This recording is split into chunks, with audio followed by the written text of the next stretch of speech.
आदाब, नमस्कार, सत श्री अकाल। मैं सुहैल अहमद और आप देख रहे हैं पीकेडी न्यूज़ चैनल। आज की खबर। इस समय जनपद देहरादून उत्तराखंड के तहसील कालसी परिसर में आप के संज्ञान में एक मामला डालना चाहते हैं हम। अभी 19 फरवरी को ये जो सैया चापनू रोड है, यहाँ पर 2 जेसीबी माइनिंग डिपार्टमेंट और राजस्व विभाग के द्वारा सीज की गई थी और जो कि वहाँ पर अवैध पहाड़ों का कटान कर रही थी, जहाँ के पत्थर की वो सकनी अलसी कनवार रोड सैया क्षेत्र में पड़ता है, वहाँ पर प्रयोग किए जा रहे थे वो पत्थर। वहाँ पर जो यहाँ के पूर्व प्रमुख हैं श्री मठोर सिंह और वर्तमान में प्रशासक हैं, उनका निर्माण कार्य रोड का चल रहा है, मोटर रोड का निर्माण कार्य चल रहा है और उसमें वो पत्थर यूज किए जाने थे। सूचना के आधार पे माइनिंग टीम और राजस्व टीम वहाँ पर मौके पे पहुंची और उसको दोनों जेसीबी को अवैध कटान करते हुए पाया गया और उसके बावजूद उसको सीज कर दिया गया दोनों जेसीबी को। यहाँ पर एक देखने वाला प्रश्न ये है कि जब हमने कल माइनिंग विभाग से बातचीत करी और उनसे उस दिन की जो सुपुर्दगी नामा है जेसीबी का वो देखा गया, तो उसमें माइनिंग डिपार्टमेंट के द्वारा जिला खाना अधिकारी के द्वारा ये लिखा गया है तो पहाड़ कटान करते हुए पाया गया और नीचे उनके द्वारा बजाय पुलिस को हेलो बेटा, तुम्हारा नाम क्या है? ठेकेदार हैं मठोर सिंह जी। क्या नाम है तुम्हारा? हिमांशु, उनके क्या भतीजे हैं, उन्हीं की ही सुपुर्दगी कर दिया गया, जबकि ऐसा लीगल नहीं है, ये इनलीगल है। कितनी उम्र है तेरी? जबकि उनके द्वारा 13 साल ना? तेरी उम्र कितनी है भैया? 22 साल है। वो है वोटर आईडी तुम्हारा तो? और उसमें दिखाना उद्देश्य है कि इस बीच में कौन से सन की जन्म है तुम्हारा? अग्रिम कार्रवाई चालान वगैरह इसका तेरी उम्र क्या है भाई? किया जाता है वो पूरा नहीं होता, भरा नहीं जाता। 17 साल है। तब तक आप कहाँ के रहने वाले हो?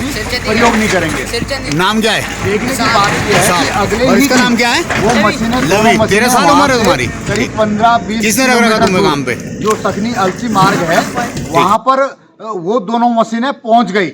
आप देख सकते हैं सीज मशीनें दोनों जेसीबी वहाँ से, और वो दोनों जेसीबी जो प्रशासक हैं ठेकेदार हैं मठोर सिंह जी उनकी हैं। और कल जब मीडिया की टीम को इसकी भनक लगी तो हम विभिन्न मीडिया की टीमें कल मौके पे पहुंची। तो जैसे ही हम मौके पे पहुंचे तो देखा गया कि उनमें से एक जेसीबी और एक ट्रैक्टर वहां पर सकनी अलसी मार्ग पर पहाड़ का कटान करते हुए पत्थर निकाल रहे थे और ट्रैक्टर में लोड करके उसी रोड के कार्य के लिए ले जाया जा रहा था। इस बीच में हमारे द्वारा पीडब्ल्यूडी विभाग के एक्शन से भी संपर्क किया गया फोन पे, और बावजूद इसके हमने माइनिंग डिपार्टमेंट को भी सूचित किया। जो महिला अधिकारी हैं मैडम खान मैडम और नवीन जी, उनको सूचित किया, बाकायदा उनको हमने फुटेज भी भेजी है और बताया कि इस तरह की यहाँ पर ये कृत्य चल रहा है। जो आपकी दोनों जेसीबी सीज की गई थी वो यहाँ पर कार्य कर रही हैं, दोनों के नंबर मिलान किए गए। फिर उसके बावजूद हम और आगे बढ़े तो देखा कि जो निर्माण कार्य है उसमें भी हमको काफी रूप से घटिया गुणवत्ताएं पाई गई।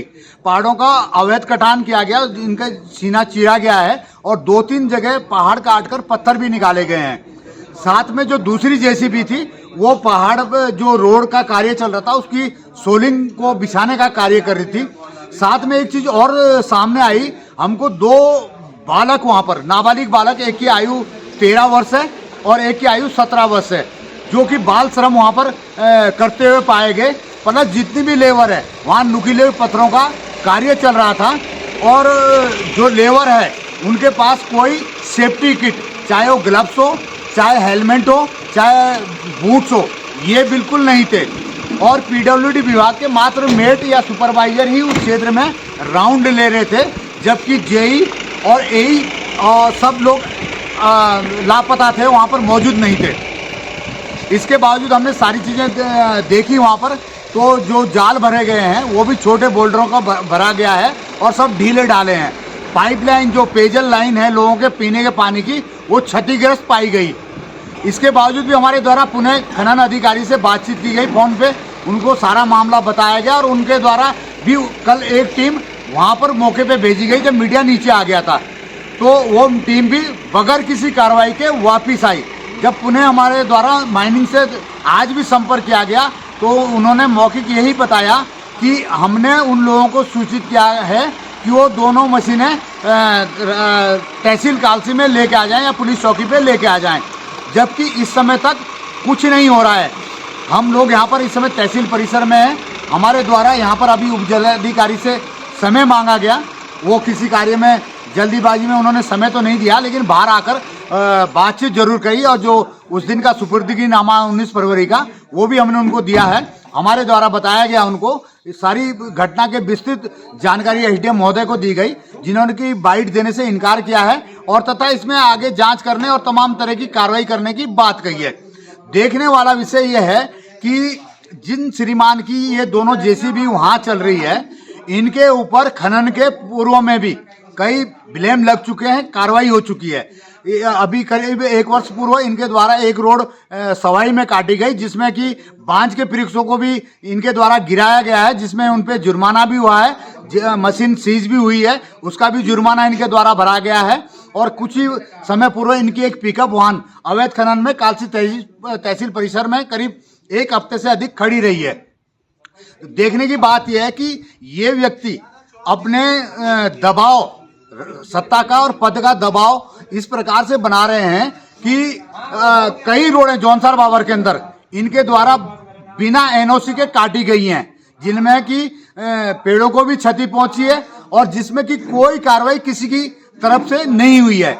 यदि मीडिया के द्वारा कोई कवरेज करते हुए, इसमें भी हमने एक कार्य इनका धारिया क्षेत्र में चल रहा था, तो तत्कालीन ट्रेनी आईएएस अधिकारी वहां पर चक्राता में थे। जब हमने उनसे बाइट लिया, इस संबंध में जानकारी करी, तो उन्होंने निर्माण कार्य उस समय भी रुकवा दिया था धारिया गांव का, लेकिन कुछ ही समय बाद उनका ट्रांसफर यहां से करा दिया गया और वो कार्य पूर्ण हो चुका, वो रोड बन चुकी है। इस प्रकार कई रोडें इनके द्वारा और भी बनाई गई। और देखने का विषय ये है कि इस व्यक्ति की चल अचल संपत्ति की भी जांच की जानी चाहिए और किस प्रकार से ये इतनी रोडों को, इतने कार्यों को कर रहे हैं, जबकि एक ऐसे पद पर विराजमान है, क्षेत्र के प्रथम नागरिक कहलाते हैं। जब स्वयं ही एक कानून बाबर को भी सचेत होना पड़ेगा कि जितने बार ये खनन होते हैं, रोडें टूटती हैं, ये सब बिना किसी एस्टिमेट, बिना किसी प्लानिंग के बनती हैं।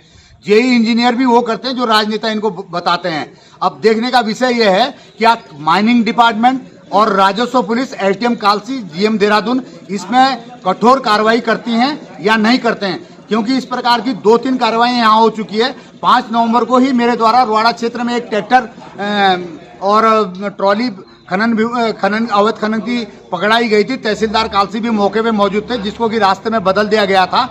और उसमें आप देख सकते हैं कि उसमें जो एफआईआर हुई वो खनन माफिया के ही विरुद्ध हुई। तहसीलदार साहब के द्वारा ही वो कार्रवाई की गई थी, उन पर कोई कार्रवाई नहीं अभी तक हुई है। और जो ट्रैक्टर था वो भी अभी तक बरामद नहीं किया गया है। प्लस जो उसकी ट्रॉली है उसका कोई लेखा जोखा नहीं है, जबकि नियम ये होता है कि जिस जगह पे जिस चीज़ को सीज किया जाता है वहाँ पर यदि उसको लाने में असमर्थता है तो किसी बहुत ही जिम्मेदार लोगों को उसको सुपुर्द किया जाता है, जो कि उस परिवार से या उस चीज से बिलोंग नहीं करते हैं।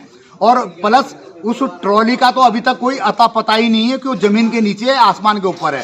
फिर उसके बाद इनके द्वारा जो पोगलैंड सीज की गई है, पोगलैंड भी एक वहां से चोरी हो गई है, आप देख सकते हैं। उसकी भी एफआईआर थाना कालसी में दर्ज है। ये तीसरा मैटर है। क्या इस प्रकार से कानून व्यवस्थाएं और कार्रवाइयां चलेगी?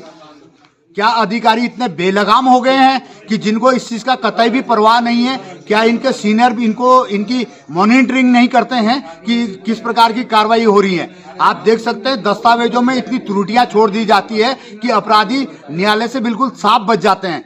देखने का विषय है कि आगे आने वाले समय में किस प्रकार की कार्रवाई देखने में आती है, ये देखने का विषय है। पीकेडी न्यूज चैनल से ब्यूरो चीफ सुरेंद्र दत्त जोशी, कालसी, देहरादून, उत्तराखंड से। डिटेल दे दीजिए अभी, क्योंकि अगर वो सीज है तो फिर वो जेसीबी कार्य नहीं कर सकती। और वो वर्तमान में आज हम लोग मौके पे गए थे, वो दोनों जेसीबी वहाँ रोड पे कार्य कर रही थी। दूसरी रोड पे ना सीज आपने वहाँ करी होगी पंजिया में, तो पंजिया से वापस सकनी रोड पे कैसे पहुँच गई वो जेसीबी दोनों? इसको जरा क्लियर करके बताइए। उसमें अगर जुर्माना भुगता है तब तो कोई बात नहीं है, और अगर जुर्माना नहीं भुगता गया तो आप मेरे को जरा हैंड ओवर की, मैं आपको ये हमारे कुलदीप भाई या इलम जी अभी फ़ोन करेंगे, उनके व्हाट्सएप पे आप वो भेज देना वो लेटर सुपुर्द की। ये क्लियर बताइए सर। हम कम से कम 10-12 लोगों की टीम गई थी आज मीडिया की ना, वहाँ विभिन्न मीडिया की, तो ये सीरियसली मैटर है, प्लीज़ इसको ज़रा देख लीजिए। हाँ जी, ठीक है, ठीक है, ठीक है।